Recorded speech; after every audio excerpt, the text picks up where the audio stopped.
aquilo que é verdade. O que é verdade? Quanto pesa uma madeira, a textura que tem uma grama, a textura que tem uma areia, o como que eu posso explorar o meu corpo de forma tátil com todos esses elementos e esse ambiente, né? De eu descobrir a minha altura através da projeção de uma árvore. Então, a convivência com a natureza traz para a criança todas essas vivências táteis e também de sentido, né? De entender a complexidade e como que as coisas se relacionam.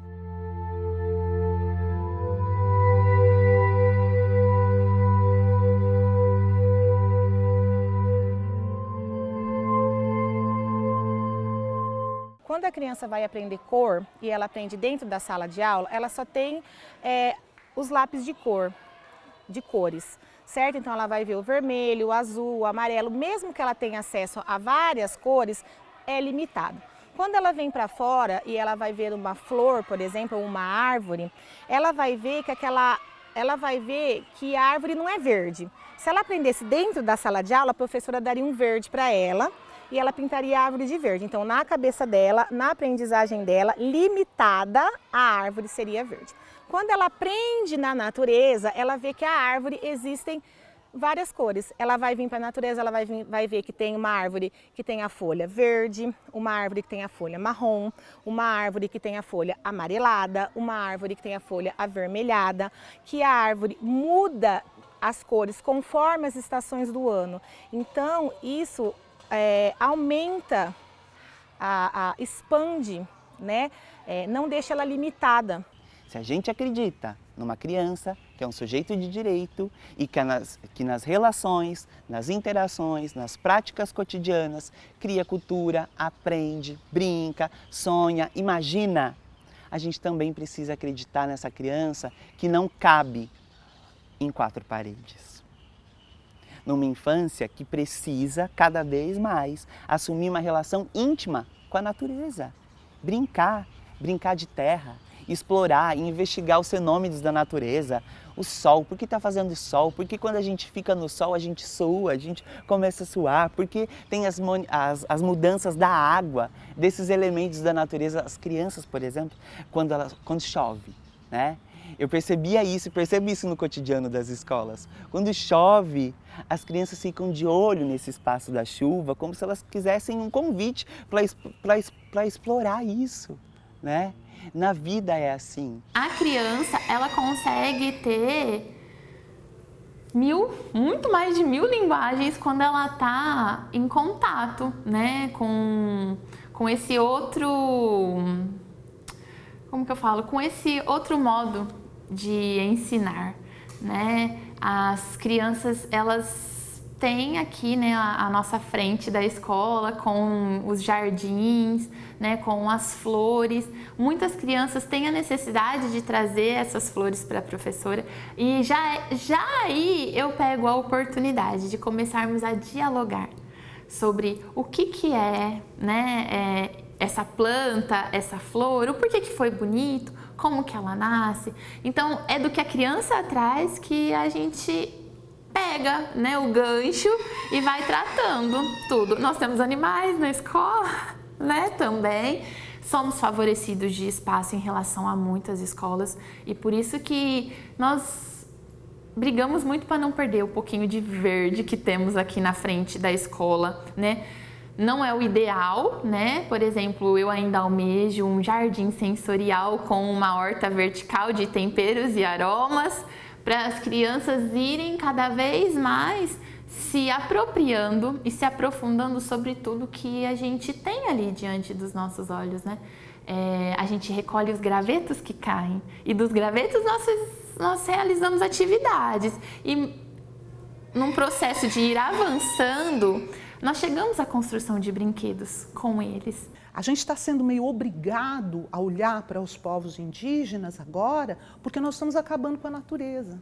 Então, como é a relação dos povos indígenas com a natureza? E aí a gente precisa aprender com eles. E não é aprender assim que nem fala com criança, né? De que, eu vou aprender com a criança, não sei o que ela fala. Não. É aprender de verdade, porque onde a gente tem os povos indígenas, a gente tem a natureza preservada. como que se relaciona, né, com essa natureza, com essa ideia de que ele faz parte da natureza, mas não é alguém de fora que vai domar a natureza, que é assim que a gente tem, né? Eu preciso dominar, eu preciso, né, controlar a natureza.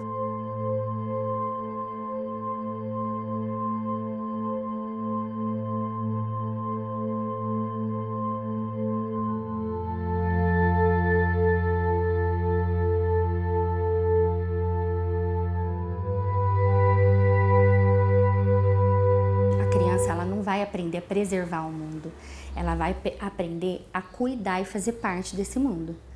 Porque quando a gente vive a terra, a gente vive a árvore, a gente vive o ar livre, a gente vive esse brincar tranquilo, a gente faz parte daquilo, a gente não preserva. Essa natureza não é a Amazônia que está lá do outro lado, essa natureza é o parque que está aqui. Então eu faço parte disso e isso é importante para mim. Então, eu fazer essa criança se sentir parte disso, eu ajudar essa criança nesse processo, e quando ela chegar lá, ela não vai preservar, ela vai cuidar, ela vai amar, ela vai todo que está à sua volta, os seus amigos, a sua família, ela vai conseguir fazer todo mundo fazer parte desse entender esse mundo, que esse mundo não é só meu, é o mundo de todos, é um mundo que eu preciso amar, preservar, cuidar, ter atenção, usar aquilo para mim, para minha vida.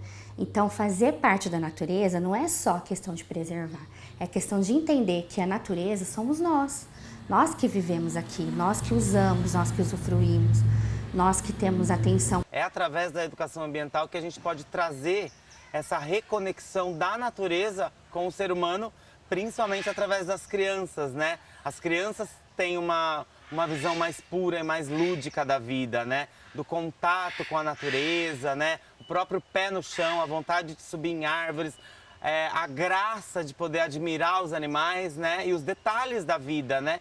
E nada melhor do que a gente poder mostrar isso de uma forma correta, né? E lúdica ao mesmo tempo, através de exercícios, de jogos, né? De visitas, né? Mostrando o real papel de cada espécie na natureza, conhecendo a sua biologia, trazendo também a interação e o conflito com o ser humano, do que causou para os animais, mas também trazendo as alternativas para que isso possa ser corrigido, né? E que as crianças possam crescer entendendo que o ser humano não é mais do que a natureza, e sim que ele faz parte dessa natureza. Por isso a natureza deve ser amada, honrada e respeitada. E como é importante, porque, afinal de contas, né, a gente só convive porque existe um sistema, né? Um sistema não só reprodutivo, mas um sistema de uma cadeia alimentar e que só funciona com respeito a tudo isso. Então, por que a criança precisa conviver com a água, brincar com a água, saber explorar a água, para depois descobrir que a gente precisa, de alguma forma, manter ela limpa? Porque senão a gente não vai ter ela para beber e não vai conseguir sobreviver. Então, essa convivência com o meio ambiente é muito importante também para a construção, eu acho que hoje mais ainda, para a construção da tal de sustentabilidade, né? Mas também para a exploração do corpo, do sentido, do tamanho, do olhar. A gente tem, por exemplo, o pé de manga, lá no fundo do nosso parque, imenso. E aí caem as mangas menores, as sementes. E aí com os gravetos e as mangas nós fazemos os animais, né? E aí as crianças vão entendendo também, às vezes, essa necessidade de não trazer, de não arrancar, né, de cuidar para que esteja bonito, e aí com o uso das tecnologias, né, favorece. Então eu tento conduzir para que elas me mostrem o que elas estão vendo de bonito, registrem alguma foto, enviem para a professora. Às vezes assim a gente faz o exercício de imprimir isso, trazer para o contexto das demais crianças, conscientizar que a gente precisa cuidar cada vez mais, né? E aí a gente vai abrindo um leque muito grande, né, de tudo isso. Então, vários pesquisadores, estudiosos, né, igual a gente teve a formação com o Paulo Fock, fala muito dessa relação criança-natureza, meio ambiente, né, e o quanto isso potencializa.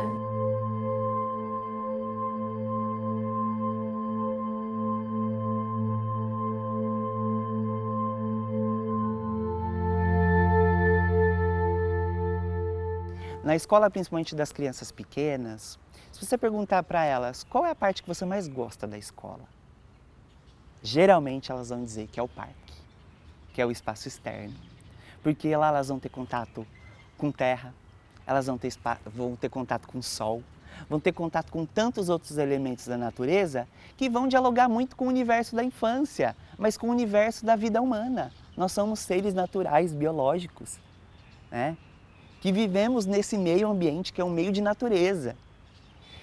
E por isso, eu acredito muito em algo que algumas pesquisadoras estão tratando, que é o desemparedamento da infância. O desemparedamento da escola serve para isso, né? Aumenta a prospecção da aprendizagem da criança.